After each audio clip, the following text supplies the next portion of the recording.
Good evening, parents. This is Mrs. Jones, principal here at Penn. And I just want to take a moment and explain a new app that we have on our iPads, and it's called Seesaw. For your student, once they get and click on their home button to get into their iPad, what they will see is this little white app that has class on it. Looks like a multicolored bow tie with the word Seesaw. Just click on that, and it takes us into Seesaw. Seesaw is the new student interface that we are using in place of Canvas. I know some of you had used Canvas for a couple weeks for our online families, and we had some problems at the elementary level. So we made a switch last week to Seesaw. Our Power students who were with us at the end of last week got to set up their own accounts and should be ready to roll at home tomorrow. That is why I am here to help you as a parent to understand how Seesaw works. Our Trojan students who will come to school tomorrow and Wednesday will be using this while in the classroom. So hopefully by Thursday, they will have a better understanding as well. Once they're into Seesaw, the screen you see right here says, I'm a teacher, I'm a student. For our students, they're going to click on I'm a student. One of the things that we have talked about for our students, and one of the things to understand is once they come into here, everything that we have with Seesaw is connected to their email. So in case they were to get logged out, which should not happen, but if they were, it's an easy fix. So click on this Google email sign in, the blue part at the bottom. If you click on that, then it comes up with the Google sign in with Google. Click with that. Seesaw wants to use google.com, click continue. Once you get in here, one of the only accounts you probably should see on your students' device is their own. Since this is an iPad that we have used multiple times, we have to scroll down. For tonight's purposes, I'm going to be Balin Boatwright. And I click on Balin's name. And one of the things that you will see as you come onto this is turn on notifications. For students, they don't need this. So you can just say no thanks. When you come into this, you can identify that Balin is in Mrs. Boatwright's second grade class. And one of the things that you see below that are the three different subcategories of journal, activities, and inbox. They're on your right-hand side. Journal, which is what you're seeing viewed here on your left-hand side, reminds me of like a Facebook feed. Once a student were to come in and begin to complete work, they were able to see all of these things. I, for my purposes of demonstrating this for you tonight, have gone in and done 2 different activities for Balin, so you're able to see what this would look like. And for a student, once they are to complete work, let's say they are doing something that's interactive that, you know, in the past, it might have been like a poster or something that we would have put up around the room. This also might be a place where your teacher shares those items so they are visible to all students. But again, that'll probably be far and few things that are shared like this, but definitely a way that we can have a little more interaction between the students.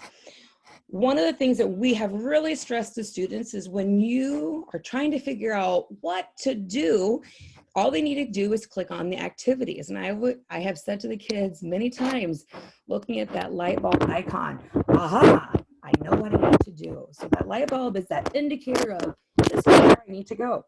So clicking on that activities there, right there in the middle, what you're able to see is 3 subcategories underneath activities: to do, in progress, and done. And as you scroll down there, he has 2 things that are in progress because I had already gone in and tried working on those things and had them sent back to him so he can continue to work on those.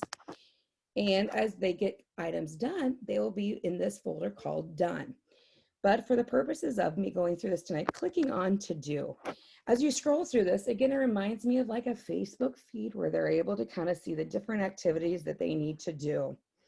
So when a student needs to get started on their activities, one of the things that we had talked about last week for our Power students who were there, and this is what we'll go over with our Trojan students as well tomorrow, is to click on the words, that title that you see. So for instance, on that left-hand side for those assignments, that first one, the Unit 1, Week 1, reading opening, I would click on those words because it brings me in to where we would begin working. I'm gonna use this X to go back again to show you. If I were to click on this picture on the upper left hand on that first assignment, it enlarges that picture. Now that may not be something that you need to have happen. And again, a simple X toggles me back to that main page. Like I said before, I'd gone through here and I had begun working on some different things for Balin. So as you can see, it says finish response, and those are orange, whereas here it says add response. So as your student begins to do homework at home, and they might run into a snag or they might submit it on accident, the teacher can always send that back for them to finish later. As students go into new assignments, they click on those words. I'm going to start with this little flap learns to fly. As I click on it, you will see instructions. There's also instructions that the teacher has given. All you need to do is click on those play instructions, those play for you. Once you're ready to submit your assignment, you click on this add response. Every single time that we have to begin an assignment, it's an add response. So we click on that add response. One of the great things that we have been able to do with Seesaw is really embed some of the work that we have already been doing, but just making it easier to kind of utilize with our iPads and with Seesaw. So on this assignment, you would have to read through this article. And as you can see, there's a thumbnail here as you keep going down. And students will be asked to go through each one of those pages. So that's another thing, is to help your students be able to kind of toggle between each of the pages. As a student were to be going through here, describe how little Flap did fit on his friends. One of the great things about Seesaw is it gives us different options on ways that we can respond. That T on the left-hand side, that could be a text box. So we could type, the word friends in there, for instance. And to get off of this, you just kind of click on that main screen, and then I could just drag that down. I could also add a microphone. I could add a verbal. So if your student has a hard time describing and typing, we could just make an audio recording just like this. And then I click the pause button, and it's paused, and I could click done up here, and I could listen back on my draft. So I could click the play button. We could just make an audio recording just like this. And then I click the pause. And as you can see, this would be something that any student could embed into their assignment here. Also, there's a little camera. They could take a picture of something. The 3 little dots here at the bottom, they could change the background shapes, but for this purpose, for this assignment, that would not be necessary. Once a student is done with the assignment, again, you'd have to make sure you go through each one of these different screens. And for this assignment, there's 3. But once they're done, up in the upper right-hand corner, you click on that green check mark, and then it's uploading, an item is added. And again, when I know that I have done this, it says I'm waiting for approval. I click that X in the upper left-hand corner to take me back out. One of the great things going through here, we can see, again, that list of what we have to do, what's in progress. And again, I had those 2 assignments that were returned to me from my teacher. So those were in progress, and I could just click on that orange button, finish response, and go back into my assignment on the one that I had already turned in, and I could finish responding to that. I'm gonna click my back button and take me back out. And then I can also see down here on that green button with done, and see those assignments that I've gotten done. In the far right where it says inbox, there's 2. You will see that there are messages. And for this one, Mrs. Bowman has sent a Zoom link that they will be using for their morning meeting. So that is there as well. Also, they have notifications there. And what they can see here for those notifications, that I had gone in as the teacher to return these assignments.